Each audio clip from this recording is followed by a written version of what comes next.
Hello everyone, welcome back to my channel. It's Arena here. I hope everyone's having a wonderful day today. It's Friday, it's the weekend, and the weather is nice and beautiful and hot. So yeah, so today I'm going to be talking about my experiences with dyeing my hair.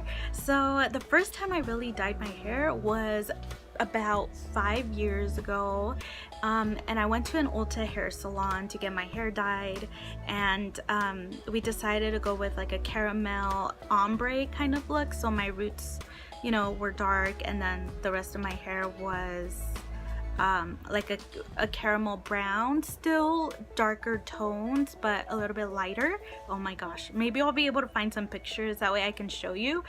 But I guess I didn't really know how to take care of my hair. My hairstylist did bleach it, and she used like a 40 developer. I really didn't know how to take care of my hair back then because I had never dyed my hair or bleached it before. So the haircut and the hair color looked nice. It looked nice. I noticed that after a couple months my hair started breaking. I had a lot of breakage in my hair, and I didn't know why this was happening. So like at the end, some pieces would be shorter, others would be longer, and so yeah, I just didn't know. So then I decided to go to a different hairstylist, and she told me that, you know, I really need to be deep conditioning my hair, do a hair mask at least every week. And she cut off like all the breakage and everything, and it was crazy because my hair was so uneven. I decided to dye my hair like a dark brown original color because I hadn't noticed, but my hair was like a light, had turned into like a light brown orangey kind of hair color. And you know, at the time I didn't know anything about toning your hair. I didn't know anything about like conditioner with color deposits, none of that. You know, I was so new at coloring my hair, and so I just decided to just dye it again at home. And I used eSalon, and it was like a demi permanent hair color that I used, and it didn't have any ammonia, it didn't smell like ammonia, it was great. It evened out my hair color. It did fade after a little bit, and it turned into like a lighter brown, not light actually, more like a medium brown, but it blended a lot better than, you know, when I hadn't done anything to my hair. So fast forward, I decided to dye my hair again years later. So so this would have been like last year. I dyed my hair. I wanted to change, so I dyed my hair like a red. It was supposed to be like a medium red brown color. So with the eSalon hair color, I was supposed to go from like a red medium brown color, and I had heard of haircolor conditioner, so I had actually bought a conditioner that was a red tone, and that conditioner worked really well for me. Like, it gave me the red tones, and in the sun you could definitely see that my hair was like, had a red tone to it. It was like, you know, dark brown but had a red tone to it, and I really liked it.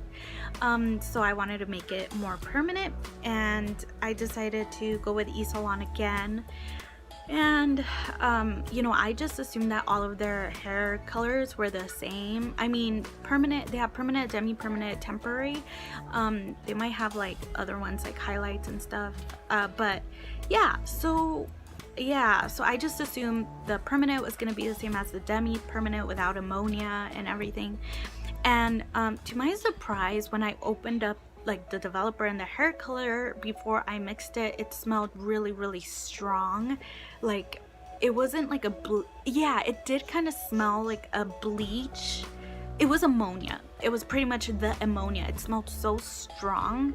And I was like, wait, is this even right? And at the time I didn't know that the permanent has ammonia in it, so mine just smelled really strong. I've smelled ammonia before and it's strong, but mine smelled terribly strong.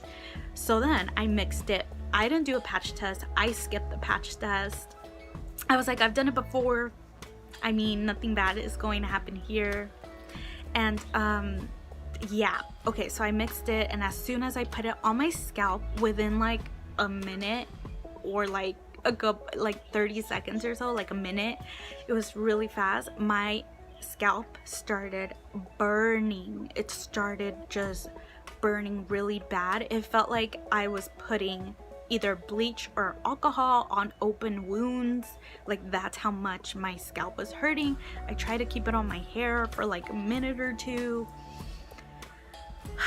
and I just couldn't. I just couldn't. And then it started burning and stinging my eyes because it was all over like my head, and even with the window cracked and like the fan on, it was just burning and irritating my eyes. It felt like I had put like alcohol on my head on open wounds, right? So I quickly went into the bathroom. I didn't even leave it on for that long. I went to the bathroom. Well, I mean, I was in the bathroom, but I got in the shower and I turned on the water, and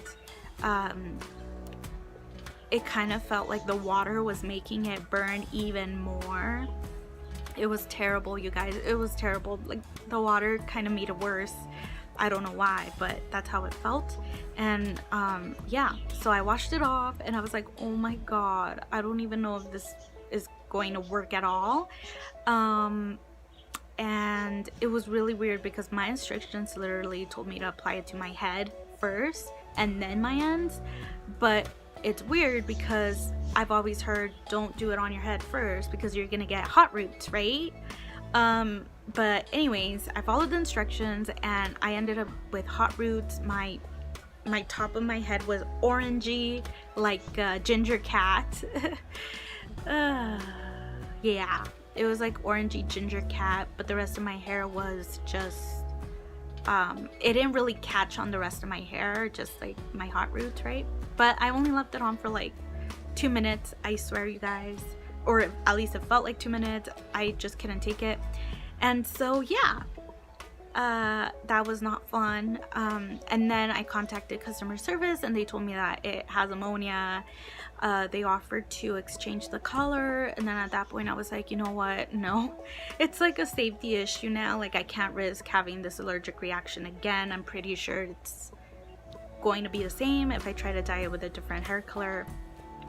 And so yeah, so they gave me a refund, and that was the last time I tried eSalon. And yeah, so definitely what I learned from that is to read the ingredients and do a patch test before you dye your hair, because that was just awful. It was awful, you guys. But that was not like the most awful hair color experience that I've had. Well, it's still fresh in my brain, I guess you could say. The other one, so it might be like the worst. The other one was when I did Madison Reed. I also tried that hair color before the eSalon. This would have been like maybe 2 years ago now, and I wanted to make my hair color, refresh it, you know, because it was kind of like this dull, dark brown, boring color. And I think my ends were actually lighter than the top of my head because I had bleach, remember, like from the ombre. So with Madison Reed, it was the same. I didn't do like a patch test because, you know, I just figured, okay, this is great, it doesn't have these bad ingredients, I'm gonna be fine.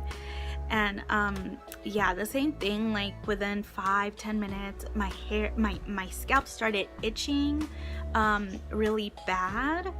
And I remember though, you guys, I left it on for like half an hour. I think the full time was 45 minutes. I left it on for a pretty good amount until I was like, you know what, I gotta take this off, I can't, you know. And the burning was kind of like prickling, but it wasn't as bad as the burning that I had with eSalon. So yeah, so I washed it off in the shower, and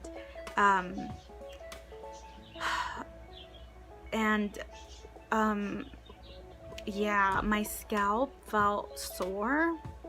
And then within like a day, I think within like a day or two, my scalp started scabbing, and I had chemical burns from the hair dye, and it was like everywhere on my head. It was like peeling and like just like a burn. It was like peeling, it was itchy, it was sore. It was bad. And yeah, so I learned well, yeah, I didn't learn my lesson until after the eSalon hair dye, but based on that, I just feel like I have a sensitive scalp. And because it's so weird, because you know, I don't know, yeah, it's just I must have like a sensitive scalp or something. So then recently I decided to dye my hair using the OLIA neutral medium brown, and then I got this light brown to lighten it up some more like next month. But yeah, so it's like just a bit darker than this color. And so yeah, this one says no ammonia. I did a patch test 2 days before. I didn't get a reaction on my arm, which is great. And yeah, so I dyed my hair. Now it's been 3 days since I dyed my hair, and it was great. It was such a great experience. Nothing like before.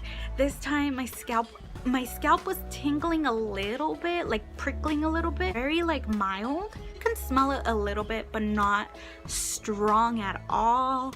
It was just great. Good. I have 7 minutes left, and you know, so far I don't feel like my scalp is burning or anything's itching. Maybe just a little bit in the back of my head here, but nothing drastic here. That I have the tint here. I will say that obviously, like, this doesn't look like medium neutral brown right now, but I have a feeling it's going to lighten up after I wash it a couple of times. And I didn't know that you're not supposed to wash your hair dye off without conditioner. I mean, without shampoo, just with the conditioner that they provide. Because so reading these instructions, it said to just wash my hair with the conditioner, don't wash my hair with the shampoo. That worked for me, you know, that was really great. So yeah, so I just had a positive experience, and I made sure to rinse my hair with cold water. I did not bleach my hair, so that's one of the reasons why the dye doesn't look like that, like a medium neutral brown, because I didn't want to bleach my hair again and have breakage and everything. So I'm kind of trying to do it gradually at home by myself, you know. So we'll see how it goes. I did have like gray hair here, usually on my hairline, so I really wanted to cover those, and I did, because you can see I have no gray hairs. Usually I get them like here. I usually get them like here on my hairline, and I have no gray hairs. So it was amazing. I think this is my hair color, and I can't wait to dye it this light brown. Yeah, 2 things that you can get out of this video is definitely do a patch test, definitely, and read the ingredients of the hair color that you're going to use. Anyways, I hope everyone enjoyed this video. If you did, please go ahead and show your support by liking and subscribing to my channel. I will see you next time. Bye.